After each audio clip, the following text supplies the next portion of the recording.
Hello friends, मेरा नाम अजय सिसोदिया है और आप देख रहे हैं पीएचपी बेसिक, यानी कह सकते हैं कोर पीएचपी। तो दोस्तों, यहाँ हम इस वीडियो में शुरू कर रहे हैं PHP logging system without database. मतलब डेटाबेस से अभी हम यूज नहीं करेंगे, बिना डेटाबेस के लॉगिंग सीखना है।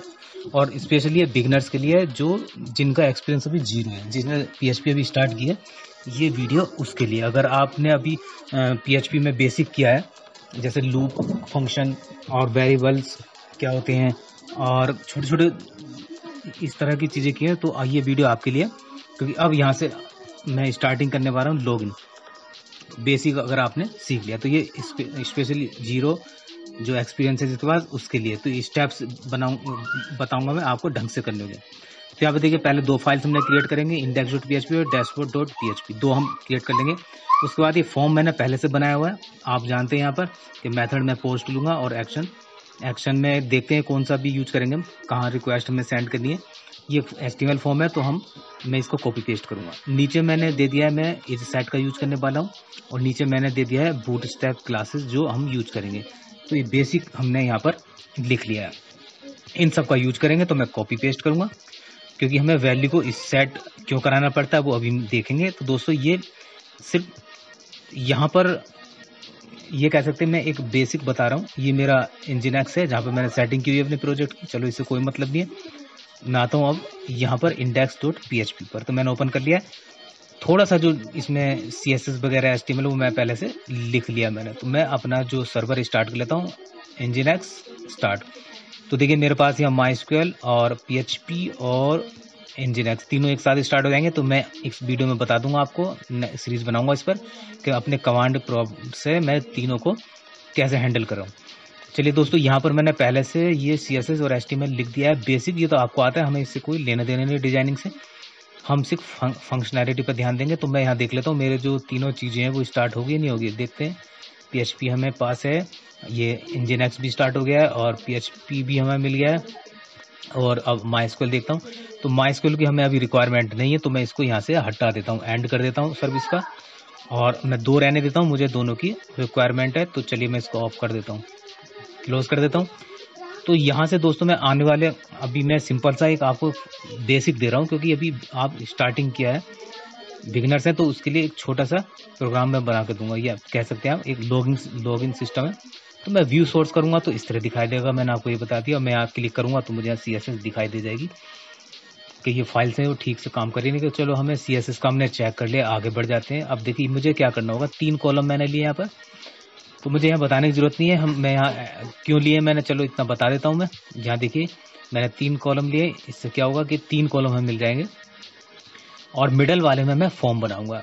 तो मुझे यहाँ पर एक डिस्टेंस लेफ्ट राइट जो मार्जिन है उसे लेने की जरूरत नहीं पड़ेगी। ये ऑटोमेटिक जो है बूटस्ट्रैप यहाँ यूज कर रहे हैं, बूटस्ट्रैप 5, तो ये बीच में आ जाएगा डिव। तो मैं बस इस बीच जो मिडल वाली है इसी में मैं फॉर्म रखूंगा। इसके बाद मैं यहाँ पर कोई भी सेशन यूज नहीं करूंगा, डेटाबेस का यूज नहीं करूंगा। नेक्स्ट आने वाले वीडियोस में फिर मैं इसको, और वैलिडेशन तो मैं इन चीज़ों को आगे वाले वीडियोस में बताऊंगा। यहाँ पर सिर्फ मैं एक बेसिक बताता हूँ, ताकि आपके माइंड में क्लियर हो जाए कि लॉगिंग सिस्टम हम कैसे बनाते हैं। तो यहाँ पर अब देखिए, यहाँ हमने ये तैयार कर लिया। तो मैं यहाँ से कॉपी पेस्ट कर लेता हूँ एक फॉर्म। तो फॉर्म अगर आपको नहीं आता बनाना, फॉर्म कैसे हम ये CSS HTML लिखते हैं, तो मैंने सीरीज बना रखी है, आप देख सकते हैं यूट्यूब में जाकर। तो देखिए, यहाँ पर दोस्तों मैंने यहाँ पर कॉपी पेस्ट कर दिया। अब देख लेते हैं चेक करके कि हमारा जो फॉर्म है कैसे दिखाई दे रहा है। यहाँ मैंने मेथड ले लिया। मेथड दो तरह से होते हैं, पोस्ट होता है और एक गेट होता है, और मैं यहाँ पोस्ट यूज करूँगा। ठीक है, तो पोस्ट और गेट का मैं मीनिंग मैं किसी और दिन वीडियो बना दूंगा इस पर। तो मैं यहाँ पोस्ट का, तो यहाँ इस तरह से मेरा फॉर्म दिखाई दे रहा है। क्लासेस मेरी पहले से लगी है BTN की, BTN इन्फो, BTN LG।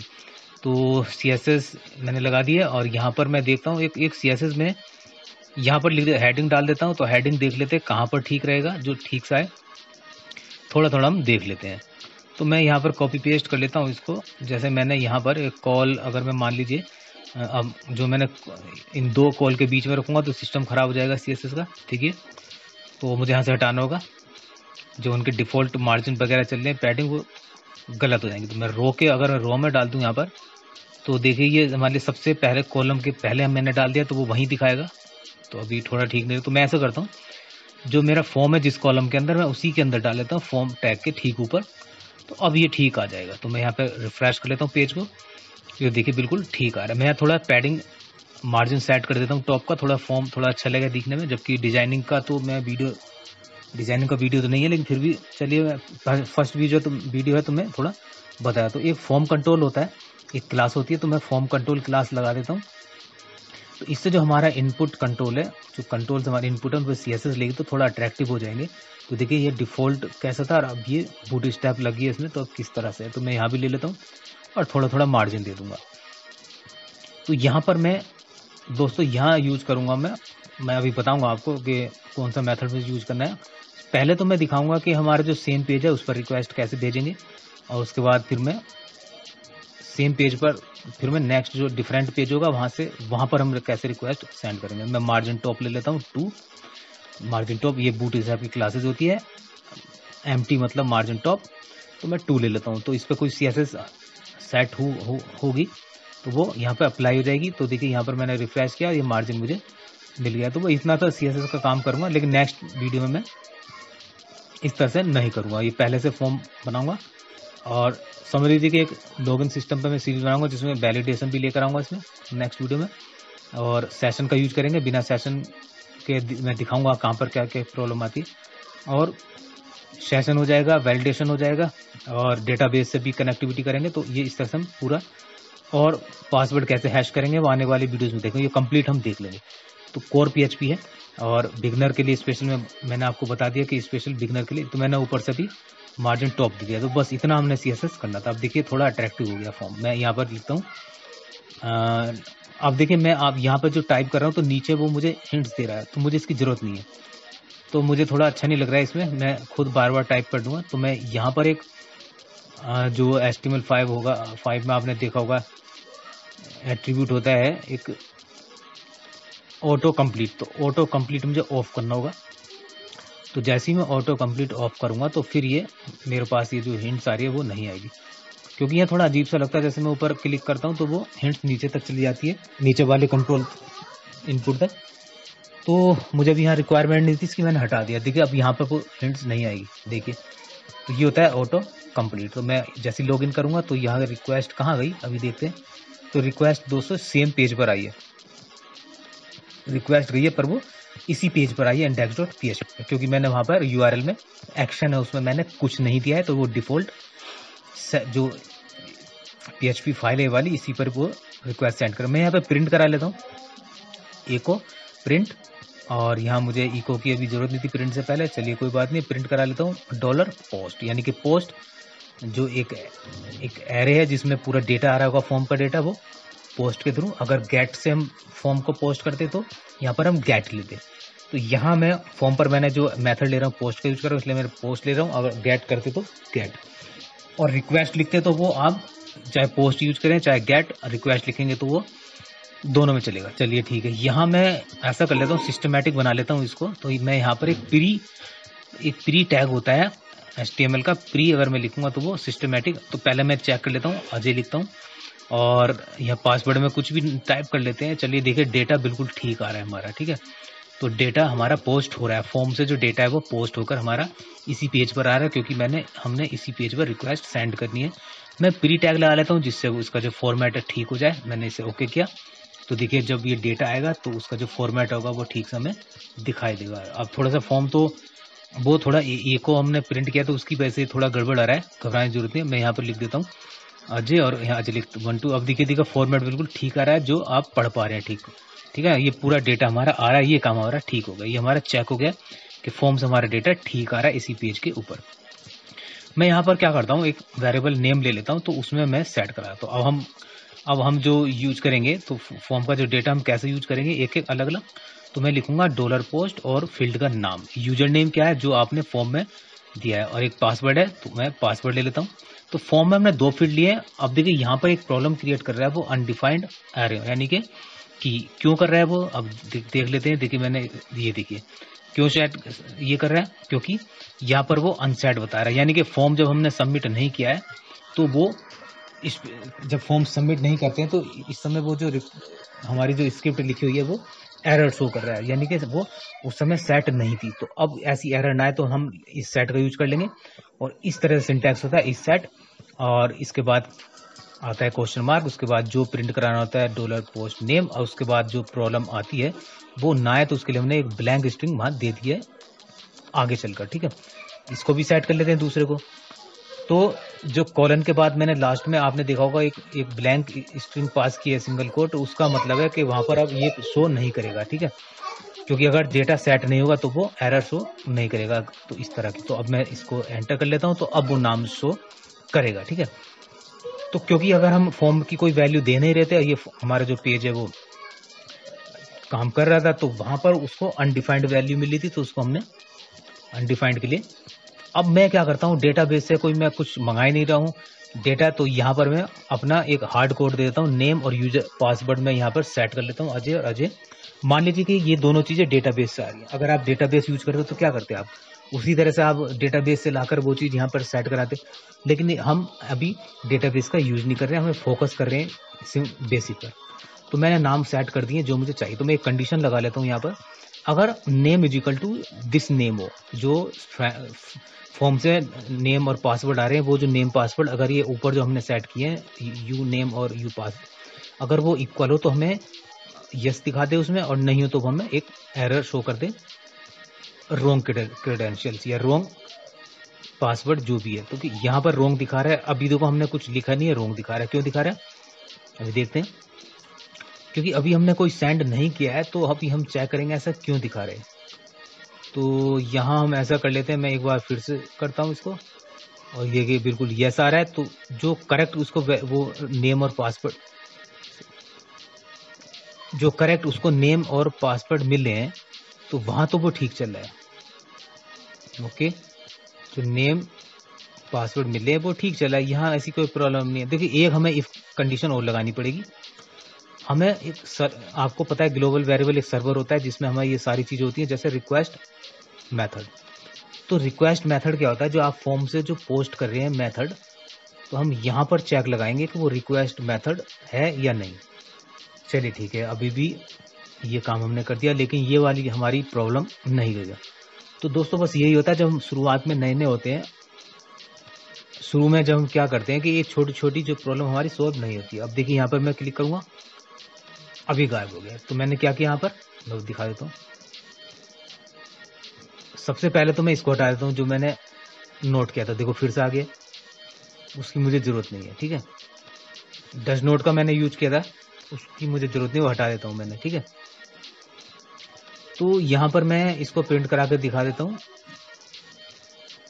चलो रहने देते भी। ओके, यहाँ पर मैं क्या करता हूँ, सबसे पहले मैं आपको दिखा देता हूँ कि इस रिक्वेस्ट मेथड कौन सा आ रहा है हमारा। ठीक है, तो मैं डॉलर सर्वर को मैंने दिखाया, तो यहाँ देखिए गेट रिक्वेस्ट आ रहा है, रिक्वेस्ट मेथड क्या आ रहा है, गेट आ रहा है।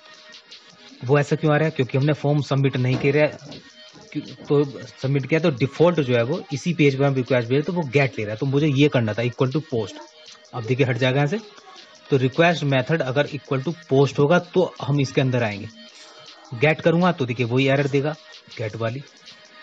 तो वो डिफॉल्ट क्या आ रहा था, वो गेट आ रहा था। ठीक है, अब हमने किया इक्वल टू पोस्ट, मैं पोस्ट करूंगा तो अब वो यस दिखाएगा, क्योंकि जैसे ही उसने गेट मेथड जो था रिक्वेस्ट मेथड उसको गेट पोस्ट मिला है, तो उसने वहां पर शो कर दिया। तो यहाँ तक बिल्कुल ठीक हुआ दोस्तों। अब मैं क्या करता हूँ कि जब वो रिक्वेस्ट यहाँ पर आए जहां पर मैं यस किया था, तो मैं यहाँ पर एक हेडर फंक्शन होता है आपका जो पेज होता है रीडायरेक्ट करने के लिए। तो मैं हेडर में हेडर की हेल्प से मैं पेज दूसरे पेज पर इसको यहाँ पर ओपन कर लूंगा, इसको dashboard.php मेरा खुल जाए। तो मैं जैसे ही यहाँ डालूंगा अजय, और अजय मैंने रोंग दिखा तो इसने कहा रोंग क्रेडेंशियल्स, यानी कि आपने जो एंटर किया वो रोंग पासवर्ड और डाला है। तो अब मैं एंटर करूंगा सही वाला पासवर्ड, तो यहाँ डैशबोर्ड तो ओपन हो गया पेज, लेकिन कुछ नहीं आ रहा है। तो मैं ओपन करता हूँ डैशबोर्ड, शायद हमने यहाँ पर कुछ भी नहीं लिखा है, बिल्कुल नहीं लिखा है यहाँ पर, इसलिए शो नहीं हो रहा है पेज हमारा, रिक्वेस्ट हमारी ठीक सेंड। मैंने कुछ लिख के दिखाया तो वहाँ पर लिख कर आ गया। दोस्तों वीडियो अच्छा लगे तो लाइक शेयर सब्सक्राइब जरूर करें। इस तरह के वीडियोज मैं अक्सर बनाता रहता हूँ और बनाता रहूंगा पूरे बेसिक पर। अगर आप एक लाइक करते हैं तो उससे हमारा एक मनोबल बढ़ता है और हमारा जो वीडियो है वो थोड़ा आगे तक जा पाएगा। तो दोस्तों मैं लिख देता हूँ यूजर डैशबोर्ड, और मैंने यूजर डैशबोर्ड लिखा, तो मैं इसको प्रिंट करा लेता हूँ। अब देखिए वहाँ पर प्रिंट करेगा। अब देखिए मैंने यहाँ पर पासवर्ड डाला और यहाँ क्लिक किया और यूजर डैशबोर्ड। अब देखिए मैं कुछ और चीज़ आपको दिखाऊंगा, जैसे मैं बैक करूंगा इसको, ये देखिए मैं बैक किया तो फिर से वो पेज खुला, इधर आ गया। तो ये दोनों, अभी मैंने आपसे कहा था ना कि हम आगे इस पर काम करेंगे, ये बेसिक के लिए, वो इतना आपको मैंने बेसिक समझाना था। तो अभी इतने से काम नहीं चलेगा, वो हम आगे पीछे जाके देख रहे हैं पेज, हम तो ऐसे नहीं होना चाहिए था, वो हम आगे देखेंगे ये चीज़ें। तो मैं अब क्या करता हूँ, यहाँ पर ये इस पेज पर मैंने रिक्वेस्ट सेंड की थी, तो ये यहाँ पर आ गई। तो मैं प्रिंट पोस्ट कराता हूँ। तो प्रिंट पोस्ट करा तो देखिए वैल्यू वहाँ जा ही नहीं रही है। अब ये वैल्यू डैशबोर्ड पर नहीं जा रही, क्योंकि मैं डैशबोर्ड पर रिक्वेस्ट भेज रहा हूँ, बिल्कुल नहीं जाएगी। क्यों? क्योंकि जो रिक्वेस्ट आप सेंड कर रहे हैं, मैं इसको हटा देता हूँ, तो वो रिक्वेस्ट कहाँ जा रही है, आपके उसी पेज पर जो इंडेक्स पर है। अब आपने रीडायरेक्ट तो कर दिया पेज को, देखिए अब यहाँ पर रीडायरेक्ट, अभी वो यहाँ पर आएगा डेटा। जब तक आप डैशबोर्ड पर उसको रीडायरेक्ट नहीं करेंगे पेज को, तो वैल्यू नहीं सेंड करेंगे फॉर्म की, तब तक वो नहीं आएगा। तो बस यही हमें यहाँ पर चेंज करना होगा। कहाँ पर? वो हमें करना होगा फॉर्म के अंदर। फॉर्म के अंदर जो है हमें यहाँ से, ये मैं यहाँ से हटा लेता हूँ ये कोड, और यहाँ से हटा के मैं ले जाता हूँ इसको, यहाँ कर देता हूँ डैशबोर्ड। तो मुझे फॉर्म में क्या लिखना होगा, डैशबोर्ड डॉट PHP। तो यहाँ मुझे यहाँ से सेंड करेंगे, ठीक है, रिक्वेस्ट। अब एक्शन में हमारा डैशबोर्ड डॉट PHP आ गया, ठीक है। तो बहुत तो वहां से रिडायरेक्ट करते हैं हम, लेकिन फॉर्म से तो वो रिक्वेस्ट नहीं जा रही थी वहां पर। अब हम यहाँ इस कोड को डैशबोर्ड पर डालेंगे, क्योंकि अब ये चेक करेंगे हम डैशबोर्ड वाले पेज पर। अब देखिए हमारी जो रिक्वेस्ट आएगी, वो पेज से जो आप डेटा सेंड करेंगे, वहां पर आपने एक्शन में दिया डैशबोर्ड डॉट PHP, तो वहां से जो डेटा आएगा अब यहाँ पर आपको आसानी से मिल जाएगा। उसको हम चेक भी करेंगे। तो वो हम यहाँ पर अभी डालने से पहले एक बार चेक कर लेते हैं। चलिए यहाँ पर देख लेते हैं नीचे, यहाँ पर मैं नहीं सॉरी, यहाँ चलिए हम चेक कर लेते हैं। प्रिंट करा लेते हैं पोस्ट, ये नाम ये गया और ये फॉर्म से क्लिक किया, अब बिल्कुल ठीक जगह आ रहा है। तो दोस्तों क्या हुआ था, पहले हमने रिडायरेक्ट कर दिया पेज, लेकिन जो फॉर्म में जो एक्शन था वो वही उसी पेज का था जो डिफॉल्ट था। अब यहाँ डेटा आ गया, तो अब डेटा के साथ कुछ भी कर सकते हैं आप, ठीक है। तो अब देखिए मैंने यहाँ पे क्या किया, मैं हेडर की मुझे कोई जरूरत नहीं है, क्योंकि यहाँ मुझे डेटा मिल रहा है। तो अब आगे यहाँ पर जो हम सक्सेस हुआ करेगा लॉगिन, तो यहाँ हम डेटाबेस से जो डेटा आएगा वो यहाँ पर हम, या सेशन हम सेट कराएंगे वो यहाँ कराएंगे, और डेटा जो भी हम डेटाबेस से आएगा वो यहाँ सेट कराकर हम नीचे HTML में पेज में वहाँ पर हम डिस्प्ले कराया करेंगे, ठीक है। तो अभी हमारा बिल्कुल ये काम हमारा कंप्लीट हो गया। तो मैं यहाँ पर एक टाइप करके आपको दिखा देता हूँ, एक कुछ लिखकर, और इस वेरिएबल का यूज करके। यहाँ लिखा हमने वेलकम, और यूज कर रहे हैं हम जो नेम है, फॉर्म से जो नेम आ रहा है वो हम नेम ले रहे हैं, और इसी तरह से एक लाइन हम लिखना चाहते हैं, और यहाँ पर हम कॉन्केटिनेशन के लिए डॉट का यूज कर रहे हैं। और अब देखिए मैं जैसे यहाँ सही करूंगा तो क्लिक, अब देखिए पूरा ये आ गया। अब इसको मैं थोड़ा हेडिंग डाल लेता हूँ। और अगर दोस्तों वीडियोस देखना चाहते हैं तो हमारे YouTube चैनल में आप देख सकते हैं, और मैं आगे बनाऊंगा, इसको कंप्लीट करूंगा। अब देखिए मैं क्लिक, अभी यहाँ से कुछ ओके मैं यहाँ कर लेता हूँ, यहाँ एंटर किया। अब देखिए यहाँ पर इस तरह से आप ये आ सकते हो। दोस्तों ये काम हो गया हमारे एक छोटी सी फंक्शनैलिटी जो बिगिनर्स के लिए थे, जो 0 लेवल पर थे, जो स्टार्टिंग कर रहे हैं, और आगे हम उसको लेकर जाएंगे और थोड़ा सा स्टैंडर्ड बढ़ाएंगे इसका नेक्स्ट वीडियो से। और आपने इतना कीमती समय निकाला।